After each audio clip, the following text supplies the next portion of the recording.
Hello dear friends! We are at the entrance to a real hidden gem in Vienna, the Kunsthaus Wien, or the Art Museum Vienna in English.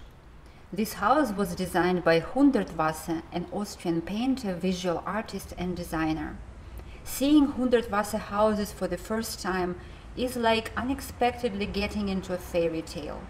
It's an oasis of nature in the midst of the city. And in this video, I want to take you to the magic world of Hundertwasser, his nature, his design, and his way of living. Now we are at the front main entrance. You notice liquid, oblique shapes of the building, nothing perfectly straight, perpendicular and parallel, but flowing and spiraling, with trees and plants growing on the roofs and out of the balconies.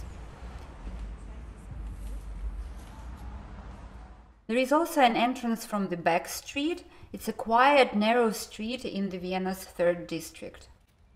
Hundertwasser was a pioneer of green living and ecological movement, an extremely interesting character. He was ahead of his time, he was an eccentric and a nonconformist. Here in the window there are sticky notes with quotes. "To paint is a religious activity. We are guests of nature and should behave."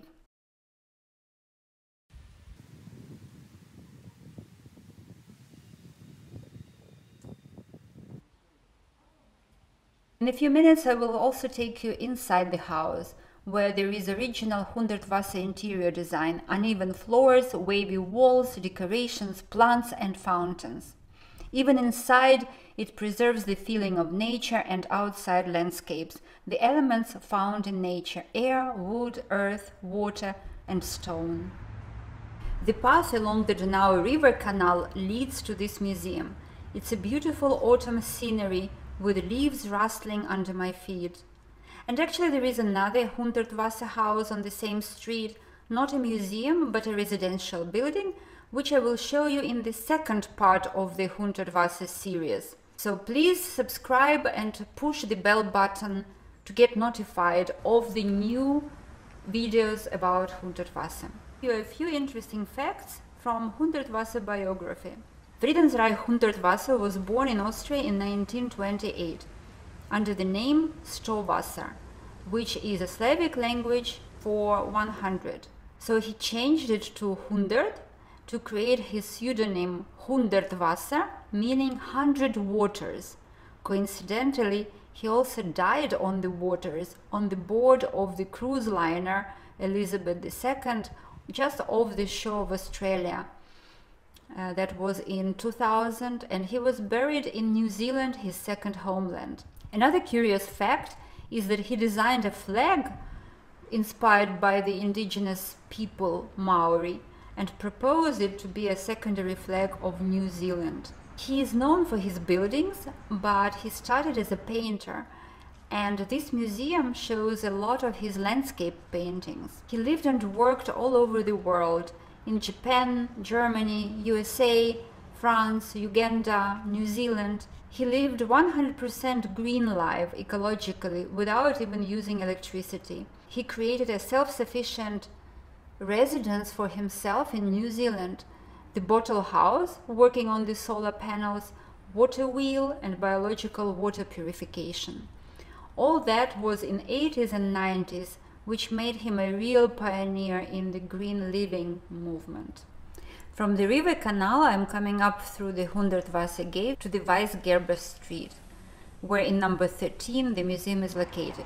Notice the colorful gates at the main entrance to the Hundertwasser Museum. They remind me of the Japanese torii gates, which symbolize the transition from the mundane to the sacred. By coincidence, just 10 minutes away, I noticed another object of a similar nature, but from the modern architectural design. I'm wondering what this square gate means. Modern architecture usually looks very different from nature, as if standing above it and separate from the natural surroundings. It may be functional, but not harmonious. This modern building complex is found in the same district as Hundertwasser. Beauty and harmony was not a consideration in the choice of design. Plain function and efficiency was the order of the day. Notice the perfect squares, cubes, straight and even aggressive angles. All that Hundertwasser rejected in his design. The sacred Hundertwasser world is the world of nature. As he said himself, we are the guests of nature and should behave. Walking on the curvy floors would definitely make you behave. Suddenly you realize that you are not a master here, but you have to adapt to your natural surroundings, or you will just fall. You have to be mindful and pay attention to your environment. His buildings are in harmony with nature, with liquid and oblique shapes.